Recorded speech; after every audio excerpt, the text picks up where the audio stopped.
अस्सलाम वालेकुम रहमतुल्लाहि व बरकातुहू। तो जो आज का हमारा टॉपिक है आमाल ज़िंदगी, इस सबक से जो मुसलसल चल रहा है उसके अंदर से पौधों में नकल व हमल के ताल्लुक से पढ़ाई करने हम जा रहे हैं। तो अब तक जो हमने देखे यहाँ पर इंसान का नकल व हमल यानी दौरान कौन किस तरह से होता है, अमल तनफ़ुस किस तरह से होता है, निज़ाम तनफ़ुस किस तरह से होता है। लेकिन आज की क्लास में हमने पढ़ने जा रहे हैं पौधों में नकल व हमल, यानी इसके अंदर के चंद चीज़ों का मुंतकल किस तरह से होता है, एक जगह से दूसरी जगह किस तरह से मुंतकल होता है, इसको हम यहाँ पर आज पढ़ाई करने के लिए जा रहे हैं। तो आइए सबसे हम पहले देखते हैं कि पौधों में जो नकल व हमल होता है वो एक मखसूस बाफ्त की वजह से होता है। उसके अंदर एक मखसूस नसीज होती है, उस नसीज को हम उरूकी नसीज कहते हैं।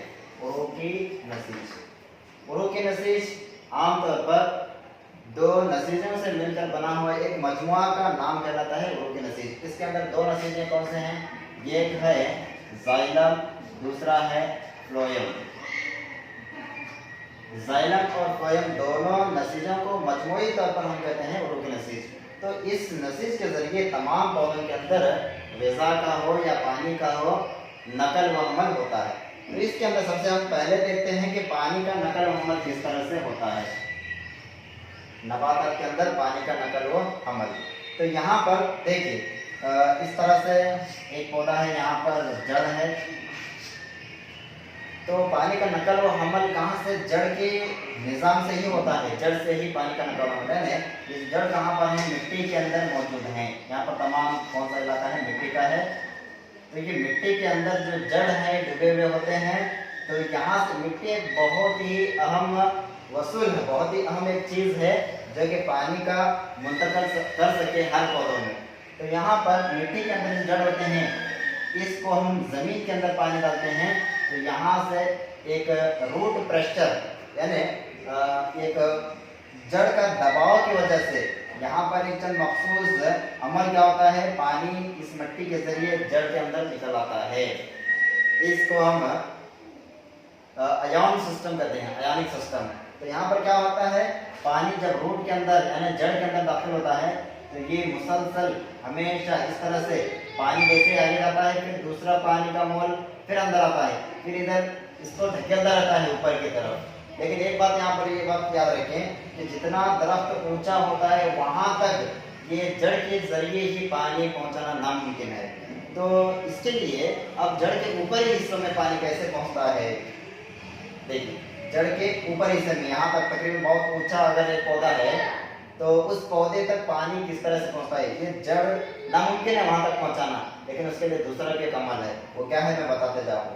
तो देखिए अब यहाँ से जो पानी मुसलसल इस तरह से जा रहा है तो इसको हम सुतूनी अमल कहते हैं। जैसा कि हम यहाँ पर दिखा रहे हैं आपको कि रूट प्रेशर है ना, जड़ के दबाव से जो पानी यहाँ पर चले आता है इसको हम कहते हैं आबी सुतून, है ना, आबी सुतून। सुतून के शक्ल में पानी ऊपर जाने लगता है। जैसे ही इसका तवानाई, इसका प्रेशर कम हो जाता है तो ऊपर पानी की जरूरत पड़ती है। तो उस वक्त में यहाँ पर क्या होता है, एरियल पार्ट्स है ना, हवाई इलाके में है ना, ऊपरी हिस्से में पानी कैसे पहुँचता है, यहाँ पर पत्ते होते हैं, इन पत्तों के जरिए यहाँ पर ये पानी का खिंचाव का अमल होता है। कैसे, देखो यहाँ पर ट्रांसपिरेशन होता है, अमल सिरिया क्या होता है, ट्रांसपिरेशन यानी पानी जो है बुखारात बनकर कतरे कतरे कतरे यहाँ से पानी निकल जाता है बाहर माहौल के अंदर। तो उस वक्त में यहाँ पर क्या पैदा होता है, एक सकनेस पैदा होता है, जिसको हमें सक्शन कहते हैं। जैसा कि यहाँ पर मैं लिख दिया हूँ सक्शन, यानी वहाँ पर थोड़ा सा पानी कम होने की वजह से यहाँ पर एक सक्शन पैदा होना ना, एक दबाव पैदा होता है। तो उस दबाव को फुलाने के लिए ये क्या करता है, यहाँ का जो पानी निकल गया तो यहाँ का जो हिस्सा है, यहाँ पर जो पानी आया होता है उसको अपने तरफ खींच लेता है। तो इसको हमें क्या कहते हैं, प्रेशर यानी ट्रांसपिरेशन पुल बैक हम जिसको हम कह सकते हैं, यानी खींच लेना अपने तरफ। यहाँ का जो पानी आबी बुखारात बनकर चले गया, यहाँ पर जगह खाली हो गया, इसको सक्शन कहते हैं। उस वक्त में इसको पूरा करने के लिए क्या करता है, यहाँ तक जो आया हुआ रूट प्रेशर से पानी यहाँ तक जो आया हुआ है इसको अपने तरफ पौधा क्या कर लेता है, ऊपर से खींच लेता है। इस खिंचाव की मदद से तमाम हिस्से में वहाँ पर क्या होता है, पानी का नकल व हमल यानी तमाम हिस्से को पानी पहुंच जाता है। तो ये हो गया यहाँ पर आबी सतून के जरिए सेक्शन पैदा होने के बाद एरियल पार्ट में ट्रांसपिरेशन अमले सीरिया में यहाँ का जो पानी बाहर चले जा रहा है अमले तराफिर के जरिए, उस वक्त में ये फिर अपने आप के अंदर यहाँ से पानी को अपने अंदर खींच रहा है। तो ये तमाम अमल यहाँ पर होता है। रूट प्रेशर यानी पानी जब भी जड़ के अंदर दाखिल होता है तो ये अपने तवानाई के जरिए ऊपर की तरफ पानी को ढकेलता है। इसी अमल को हम कहते हैं रूट प्रेशर। और दूसरी तरफ हम देखते हैं ग़िज़ा दीगर अशिया की नकल व हमल।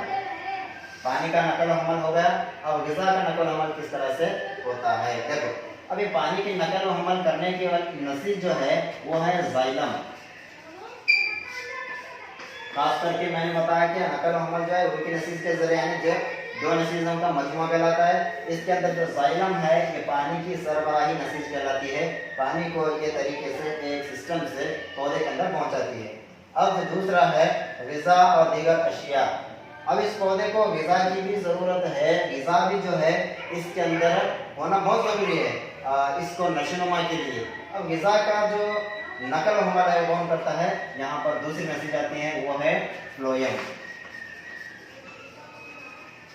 फ्लोएम जो नसीज है यहाँ पर ग़िज़ा का नकल व हमल करती है। वो किस तरह से देखिए, यहाँ पर जब भी यहाँ पर इसके पत्ते हैं, ये पत्ते के अंदर शुआई तरकीब के दौरान शुआई तरकीब के जरिए यहाँ पर क्या होता है, ग़िज़ा बनती है। फॉर एग्जांपल समझ लीजिए यहाँ पर सुक्रोज की एक ग़िज़ा बन रही है, सुक्रोज एक ग़िज़ा है। अब यहाँ पर शुआई तरकीब होने के बाद यहाँ पर क्या बन रही है, ग़िज़ा बन रही है, कार्बोहाइड्रेट वाली ग़िज़ा बन रही है, सुक्रोज वाली ग़िज़ा बन रही है। तो ये ग़िज़ा जिस्म के यानी इस पौधे के जिस्म के तमाम हिस्सों में पहुँचती है, तमाम हिस्सों में। वो किस तरह से, यहाँ पर एक इसके अंदर तवानाई की मदद लेती है जिसको हम कहते हैं एटीपी तवानाई। एटीपी से क्या मुराद है, एडिनो ट्राइफॉस्फेट, एक किस्म की तवानाई है। तो यहाँ पर तवानाई होती है, ये तवानाई का इस्तेमाल करके ये सुक्रोज वाली ग़िज़ा जो है इस पौधे के तमाम हिस्सों में जहाँ पर फूल और पत्तों में और जहाँ पर फल बन रहे हैं वहाँ पर ये ग़िज़ा क्या है जिस्म के तमाम हिस्सों में पौधे के अंदर पहुँचती है। तो यहाँ पर देखो मैं एक वर्ड लिखा हूँ ट्रांसलोकेशन। ट्रांसलोकेशन से मुराद क्या है, ये ग़िज़ा तमाम हिस्सों में फैलना। देखो माहासिलात का नकल व हमल, माहासिलात कैसे बन रहे, शुआई तरकीब के जरिए यहाँ पर ग़िज़ा बन रही। अब उस ग़िज़ा को एक मखसूस तवानाई का इस्तेमाल करके जिस्म के तमाम हिस्सों में जहाँ पर भी ज़रूरत है, इसके जड़ में ज़रूरत है, पत्ते में ज़रूरत है, या फूल में या फल में, जहाँ पर भी इस ग़िज़ा की ज़रूरत है वहाँ पर ये ग़िज़ा चले जाती है। ये ग़िज़ा जो यहाँ पर बन रही है और जिस्म के तमाम हिस्सों को जो पहुँचने का अमल है उसी को हम कहते हैं ट्रांसलोकेशन। तो ये है ग़िज़ा और दीगर यहाँ पर जो भी मादनियात हम यहाँ पर डाल देते हैं इसको, वो भी जो है मादनियात मखसूस फ्लोएम नसीज के जरिए क्या होता है जिस्म के तमाम हिस्सों में पहुँचता है। तो ये हो गया पौधों के अंदर नकल व हमल। अब देखना है पौधों के अंदर इस्तखराजी निज़ाम किस तरह से है। इस्तखराजी निज़ाम,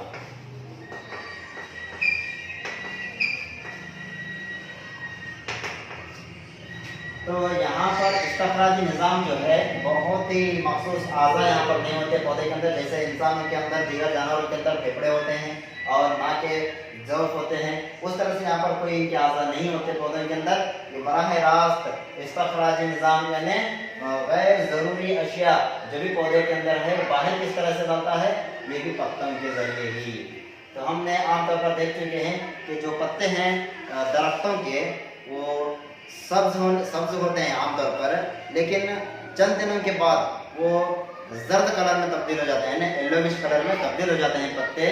येलोविश कलर होने की क्या वजह है कि वो पत्ता येलो होने के बाद चंद दिनों के बाद गिर जाता है नीचे। तो ये येलो हुआ इसलिए कि ये पत्ते के ये पौधे के अंदर जो भी गैर ज़रूरी अशिया हैं तमाम आकर इस पत्ते के अंदर जमा हो गए। तो गैर ज़रूरी अशिया यहाँ पर जमा होने के बाद इसके अंदर की तवानाई चले जा रही है, यानी ये बूढ़ा हो रहा है, इस तरह हम कह सकते हैं।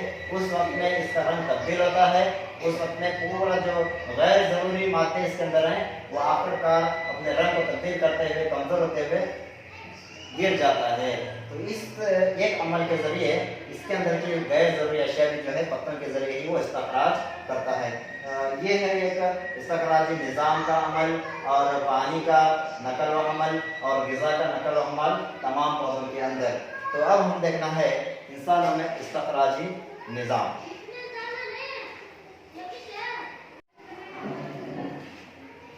हम पढ़ाई करने जा रहे हैं इंसानों में इस्तखराजी अमल। तो यहाँ पर नबातात के अंदर भी जो इस्तखराज हम देख रहे थे, जैसे कि कार्बन डाइऑक्साइड की शक्ल में वो भी इस्तखराज हो रहा था, और कभी कभी गोंद की शक्ल में वो इस्तखराज करता है, और पत्तों के अंदर तमाम गैर ज़रूरी अशिया जमा होकर पत्ता जर्द रंग में तब्दील होकर वो गिर जाता है, तो वो एक इस्तखराजी निज़ाम कहलाता था। लेकिन अब हम यहाँ पर देखना है इंसानों में इस्तखराजी निज़ाम। तो इंसान के अंदर इस्तखराजी जो निज़ाम है वो मखसूस अज़ाओं के ज़रिए होता है। तो यहाँ पर हम देख रहे हैं दो शक्ल। सबसे पहले हम इसको देखेंगे कि ये जो है गुर्दों की एक शक्ल है। इंसान के अंदर सबसे अहम जो एक इस्तखराजी निज़ाम है वो निज़ाम एक मखसूस अज़ा के ज़रिए काम अंजाम होता है, वो अज़ा का नाम हम कहते हैं गुर्दे। तो हर इंसान के अंदर एक जोड़ी गुर्दे होते हैं, बायां और दायां। तो यहाँ पर इन गुर्दों के अंदर ये गुर्दों की जो साख्त फैली इकाई है वो है नेफ्रॉन। तो ये नेफ्रॉन बहुत छोटे नेफ्रॉन बहुत सारे मिलियंस की तादाद में इन गुर्दों के अंदर, इन किडनियों के अंदर पाई जाती हैं। तो इसी का बहुत ही अहम काम है फिल्ट्रेशन करने का और इस्तखराज करने का, गैर ज़रूरी अशिया को इस्तखराज करने का। तो आइए हम सबसे पहले देखते हैं कि किडनी के अंदर क्या अमल होता है। यहाँ पर खून के जो पार्टिकल्स हैं, जो उसके अंदर मिले हुए खलियात हैं, यहाँ पर क्या हो जाते हैं, वो फिल्ट्रेशन मख्तर होकर वापस जिस्म के लिए चले जाते हैं। जब भी उसके अंदर गैर ज़रूरी अशिया बाकी रह जाती है, वो गैर ज़रूरी अशिया यहाँ से एक हालब, यहाँ पर जो हम साफ देख रहे हैं बायां हालब और दायां हालब, दो हालब होते हैं जिसको हम यूरेटर कहते हैं। इसके ज़रिए यहाँ पर जो नेफ्रॉन काम करके गैर ज़रूरी अशियाओं को मख्तर करके इसके अंदर भेज देता है। यानी यहाँ पर हम कह सकते हैं कि पेशाब का इस्तखराज यहाँ पर से गुजरता है। तो यहाँ पर ये आकर ये मसाना की साख्त हमें यहाँ पर दिखाई दे रही है, इस मसाना के अंदर जमा हो जाता है। अब ये जो है हमारी इरादे के तहत काम करता है, जब भी हम उसको ज़रूरत के वक्त में खारिज जिस्म के ज़रिए खारिज करते हैं। तो सबसे अहम काम यहाँ पर इसका है कि नेफ्रॉन क्या काम करता है। देखिए ये हर एक गुर्दे के अंदर पाए जाने वाली एक छोटी इकाई है। तो यहाँ पर देख रहे हैं धागे नुमा साख्त इस कप लाइक स्ट्रक्चर के जरिए, यहाँ पर जो एक कप शेप की साख्त हमें दिख रही है इसको हम कहते हैं वुमेन्स कैप्सूल। इसके अंदर दो नालियाँ जुड़ी हुई हैं। तो ये दो जो नालियाँ हैं वो यहाँ से खून को अंदर दाखिल करते हैं। यहाँ पर जो फिल्ट्रेशन होकर प्योर जो खून के ज़र्रात हैं वो वापस चले जाते हैं, और गैर ज़रूरी जो खून के ज़र्रात हैं वो यहाँ पर गैर ज़रूरी अशिया इंसान के अंदर आमतौर पर यूरिया है और मुख्तलिफ किस्म के यहाँ पर कीमियात इसके अंदर पाए जाते हैं। इसी के साथ साथ यूरिया और अमाइनो एसिड और एक चंद नमक के पार्टिकल्स तो यहाँ पर पेशाब के अंदर से क्या हो जाते हैं, जिस्म से खारिज होकर चले जाते हैं। तो ये तमाम यहाँ पर मख्तर होते हैं, फिल्ट्रेशन होते हैं। यहाँ से फिल्ट्रेशन होकर जो गैर ज़रूरी यूरिया है, अमाइनो एसिड है और नमक के जो भी पार्टिकल्स हैं, ये तमाम इस नाली से होकर गुजरते हैं। और ये हेनरीज लूफ एक स्ट्रक्चर है, यू शेप का स्ट्रक्चर इसके अंदर पाया जाता है। इसके जरिए होते हुए ये जो हमें नाली दिख रही है यहाँ पर ज़ख़ीरा करने वाली नाली, इसके अंदर यहाँ पर ज़ख़ीरा होता है। ज़ख़ीरा होकर वही पेशाब कंटिन्यूसली इस यूरेटर के जरिए आकर इस मसाना में जमा हो जाता है। आखिरकार ज़रूरत के वक्त में इंसान इसको क्या करते हैं, हमें खारिज कर देते हैं। यह इस्तखराजी निज़ाम इंसानों के अंदर बहुत से सिंपल साख्त यहाँ पर है। देखो गुर्दों के अंदर कई मिलियन की तादाद में नेफ्रॉन की साख्तें पाई जाती हैं। इसी की एक नेफ्रॉन की साख्त अंदर रहने की वजह से यही बहुत ही अहम काम अंजाम वहाँ पर देता है। फिल्ट्रेशन होते हुए यहाँ पर गैर ज़रूरी अशिया तमाम आकर यहाँ पर जमा हो जाते हैं। जो भी इसको ज़रूरी हैं वो वापस यहीं से क्या करते हैं, जिस्म की तरफ मुतवज्जा हो जाते हैं। तो ये है इंसानों में इस्तखराज का एक निज़ाम।